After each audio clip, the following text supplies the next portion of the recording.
नारायणं नमो सिद्धाणं नमो आयर्याणं नमो वज्रायणं नमो लोये सवसाहुणं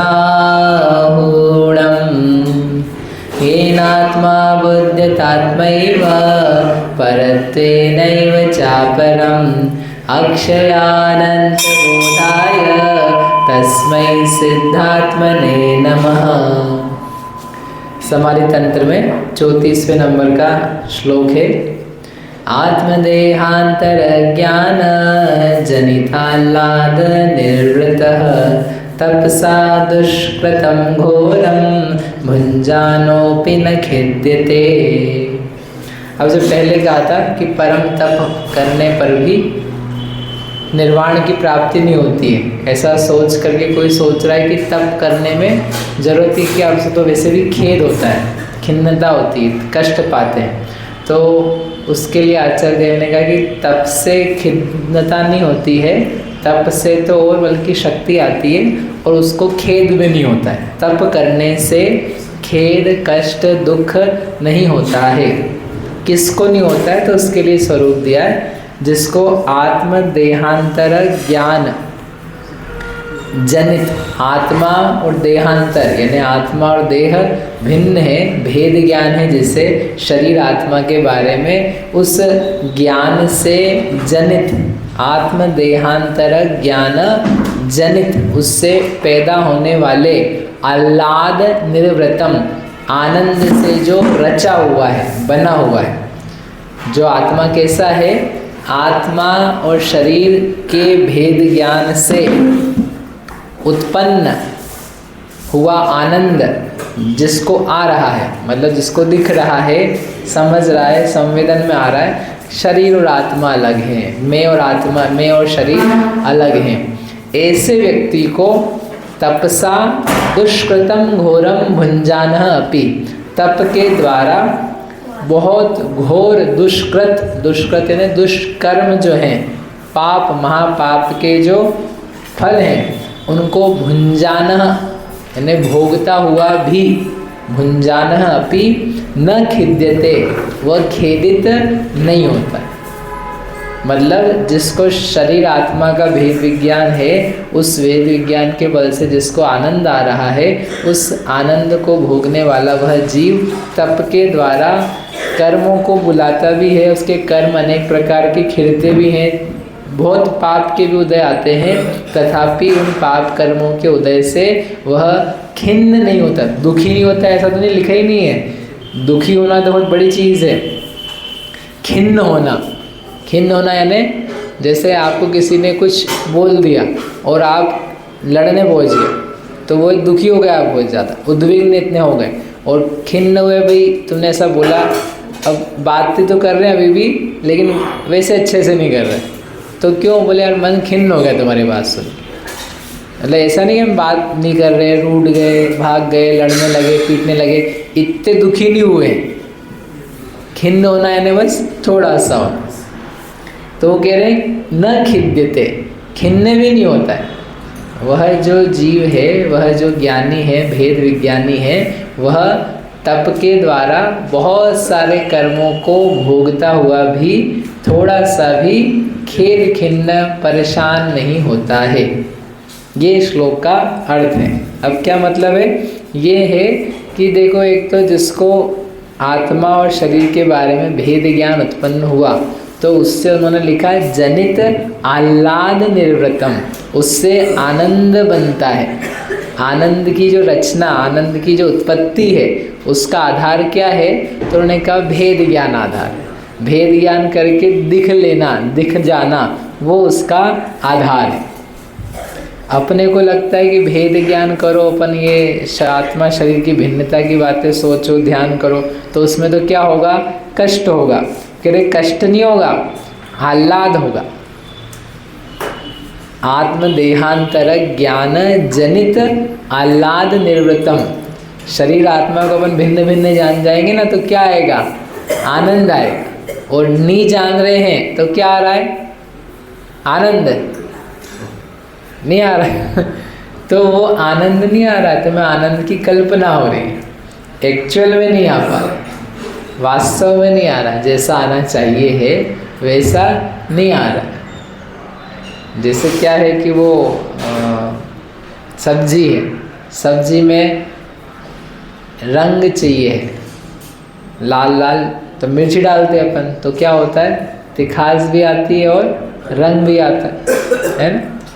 अब कोई बोले यार बहुत महंगी है, तो उसने ईंट का बुरादा चूरा अच्छा बारीक महीन कर गुरा करके ऐसी चीज़ें ला करके डाल दी, तो वो डाल देने पर दाल लाल तो हो जाएगी, होगी कि नहीं होगी, होती तो है, नहीं हो तो फिर वो ऐसा मिलावट कर नहीं सकते ना, कुछ तो होगा ना, तो हो तो जाएगी, लेकिन तीखी होगी क्या, है क्यों नहीं होगी, है ही नहीं तीखा, आज तो कैसे दिखेगी, जिसने खाया नहीं है, जिसको बस देखना है कि हाँ ठीक ठाक बनाई कि नहीं, फ़ोटो खींच करके भेजना है हमारे यहाँ ये बना था, तो उसको तो बढ़िया है, रंग रूप आ गया सब उसमें, लेकिन उसमें कुछ भी स्वाद है क्या, दिख तो रहा है लेकिन स्वाद तो खूब है लेकिन स्वाद नहीं है, नकली डाला है। ऐसे अपन जो कोई भी विषय कषाय भोग शरीर में डूब करके बोले क्या चाहिए, आनंद चाहिए, तो दिख तो रहा है क्या आ रहा है, लेकिन वो क्या है, सब नकली मिर्ची जैसा काम है, क्या है नहीं समझ में आया नकली मिर्ची नहीं है, आप लोग तो जानते हो कि दुकान वाले सब बिकता है बाज़ार में, कैसे कैसे बिकता है और कैसे कैसे काम होता है, ईंट डालो जो भी रंग हो सकता है, लेकिन वो तो नहीं आएगा ना, वास्तव में तो नहीं आएगा ना, और बल्कि उसको खाएगा तो पेट ही खराब होगा, रोग हो जाते लोगों को, लेकिन फिर भी बेचने वालों को दया नहीं आती, बोले जो हो सो हो, अपने तो बेचना है, पैसे आने चाहिए, उल्टे ही खराब होगा। ऐसे जो अपन नकली काम कर रहे हैं, ये दृष्टांत है, जो अपन नकली काम कर रहे हैं, नकली मिर्च खाने का मतलब नकली आनंद भोगने का, शरीर में अपनापन करके इंद्रियों को पुष्ट करके विषयासक्ति का, तो उससे दिखेगा किसी और को भी, लोगों को भी दिखेगा, देखने वाले को कितना खुश है, कितने अच्छे कपड़े पहन रखे, कितना अच्छा चेहरा है, कितने अच्छे हाथ पैर इसके, बोली गाड़ी बंगला, इसके सामान आभूषण, सब लोगों को क्या दिखेगा, अच्छा। फ़ोटो खिंचाएंगे तो कैसा आएगा फ़ोटो,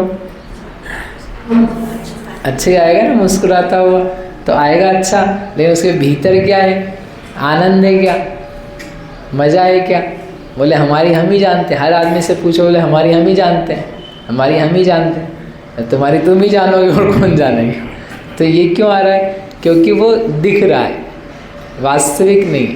तो ये जो भेद ज्ञान है, इस भेद ज्ञान के करने पर वास्तव में आनंद आता है। ये लिख रहे हो कि परमा आनंद निर्वृतम, आनंद से बनता है, और जब फिर आनंद से बना हुआ व्यक्ति है तो उसको बाहर की प्रतिकूलताएं बहुत सारी आती भी है, तब भी उससे खिन्न नहीं होता। क्यों नहीं होता, क्योंकि दो बातें हैं, एक तो आनंद आ रहा है, मुझे क्या आ रहा है, आनंद आ रहा है, तो आनंद के कारण से ये जो समस्याएं हैं ये मेरे को दुखी नहीं कर रही। जैसे बहुत कोई धनपति हो, उस धनपति को नए नए कोई इसने बिजनेस खोले और वहाँ थोड़ा बहुत कोई 100-50 हज़ार का नुकसान हो रहा हो, तो वो कितना रोता रहता है उसके पीछे, बोले ठीक है खास बात नहीं, इट्स ओके, मेरे को बहुत धन का लाभ हो रहा है, बड़ा लाभ हो रहा है, तो उस लाभ के कारण से वो जो दिख रही है नुकसान, वो नुकसान परेशान नहीं करते उसे। तो एक तो क्या है कि वो आनंद से बना हुआ, आनंद आ रहा है, तो आनंद आते हुए जो दुख हैं उन दुखों से परेशान नहीं हो रहा, एक चीज़ समझ में। दूसरा जो खेद आ रहे हैं तो वो भी भेद ज्ञान किया ना, तो भेद ज्ञान के कारण से ये समझ में आ रहा है कि ये मुझ में तो कुछ भी नहीं हो रहा है, ये मुझ में कुछ भी नहीं हो रहा है। जैसे अपन मुनिराज का दृष्टांत लेते हैं, मुनिराज को कोई शेर आकर के खा रहा है, किसी ने सांप लटका दिया है, ठीक है, ये सच्ची घटना है, बहुत दुष्कर, मतलब कि क्या क्या नहीं हो जाता है जीवों के साथ, और कैसे वो महान पुरुषार्थी मुनिराज होते हैं कि वो फिर भी कुछ उनसे विचलित नहीं होते, भागते नहीं डरते नहीं तो जाने ही दो, लेकिन दुखी भी नहीं होते, खिन्न नहीं होते श्लोक की भाषा। तो वो मुनिराज है, उनके ऊपर सांप डाल दिया, सुना कभी राजेश जी? कौन से मुनिराज के ऊपर? यशोधर मुनिराज के ऊपर। श्रेणिक राजा ने मरा सांप डाल दिया, 3 दिन तक पड़ा रहा, चींटियाँ आ गई और दुर्गंध, और एकदम अपने तो सामने दिख जाए तो भाग जाओ। मरा की जिंदगी, कौन रहेगा उसके पास? कभी गलती से दूसरी आत्मा आ गई तो अपने तो लेने के देने पड़ जाएंगे, तो दूर रहते। तो उनके डाल दिया। अब वो बैठे हैं तो वो भागे क्यों नहीं, दुखी क्यों नहीं हो रहे, परेशान क्यों नहीं हो रहे? तो क्या देख रहे हैं, मतलब एक पॉइंट कि जिस पे हो रहा है वो तो मैं हूँ नहीं। शरीर पे है, काट रहा है, दर्द हो रहा है, जलन भी मच रही है, जो हो रहा है वो तो ज्ञान तो हो रहा है, वो सब हो रहा है। लेकिन जिसमें हो रहा है, जो एक्टिविटी हो रही बाहर, चींटियों की जो एक्टिविटी हो रही है, सांप की जो क्रिया हो रही है, वो जिसमें हो रही है वह मैं नहीं हूँ। इसको ये सांप काटेगा भी एक्चुअल में यदि आकर के, तो उससे वियोग होगा, मरण भी होगा, लेकिन अपन जो है अपना कुछ भी नहीं होगा, नाश नहीं होगा।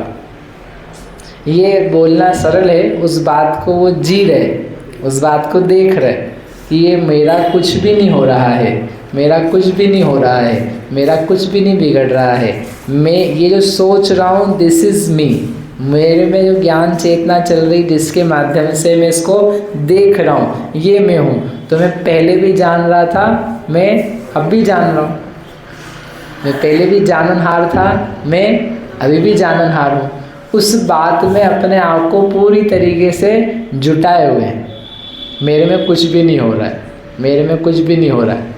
आत्मा और देह का भेद ज्ञान करते हुए अभी अपने साथ कुछ ऐसी या बाहर की कुछ चीज़ हो जाए तो अपन बार बार ये बोलते हैं, मेरा बिगड़ गया, मेरा घर बिगड़ गया, मेरे पैसे बिगड़ गए तो मेरी तो ज़िंदगी खराब हो गई, मैं ख़त्म हो गया। कोई नंबर कम आ जाए बच्चे के तो बोले मैं तो ख़त्म ही हो गया, मेरी इज्जत, मेरी अस्तित्व तो ख़त्म हो गया। तो वो एक चीज़ से वो पूरा का पूरा किस में देख रहा है? अपने में।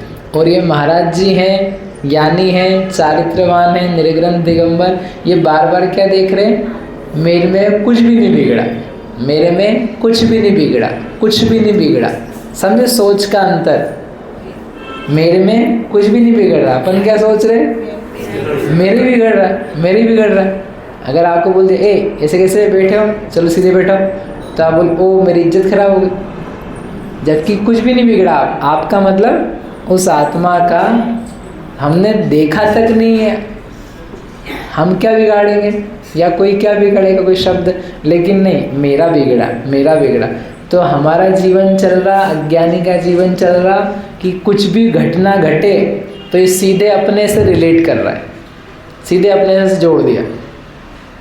अच्छी बुरी, अच्छी हो तो हम मेरा कुछ बड़ा अच्छा हो गया, और बुरी हो जाए तो मेरा बुरा हो गया।